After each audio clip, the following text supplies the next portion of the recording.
La matinale d'Europe 1. Nikos Aliagas. Et à 8h12, on jette un coup d'œil à l'actualité internationale avec Vincent Hervouet. Nikos. Bonjour Vincent Hervouet.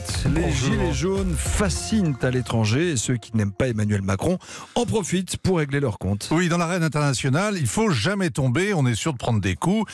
Et Jupiter par terre, c'est la curée. Il y a une première raison qui est vieille comme les Français. Ils ne sont pas très aimés et on leur reproche facilement d'être donneurs de leçons. Surtout Emmanuel Macron qui a défié ses ennemis en divisant l'Europe en progressiste dont il se voulait le champion et en populiste, incarnation des passions tristes.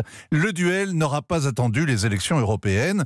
Le tonitruant ministre italien de l'Intérieur cache mal sa joie. Macron n'est plus un problème pour moi, c'est le problème des Français. Salvini, 64% de popularité, Macron 18%, score implacable. Derrière lui, les cheffaillons de la droite dure s'engouffrent, Geert Wilders, le néerlandais tweet un gilet jaune, flamand, bulgare, serbe, et jusqu'à la Sainte Alliance en Allemagne, de Pegida qui met le gilet et de Die Linke qui dénonce Macron le néolibéral. Ajoutons le Kremlin, qui appelle les autorités françaises à garantir la liberté de la presse.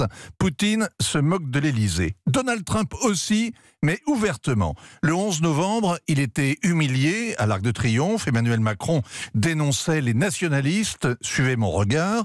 Même lieu, mais l'heure de la revanche qui sonne samedi. Et le Donald ne lance pas de pavé. Il balance des tweets. Il se présente comme le premier des Gilets jaunes, celui qui avait compris il y a 2 ans que l'accord de Paris est fondamentalement mauvais. Et quelles conséquences ? On peut se consoler en disant beaucoup d'ennemis, beaucoup d'honneur. La vérité plus crue est que la diplomatie paye les erreurs accumulées depuis 1 an.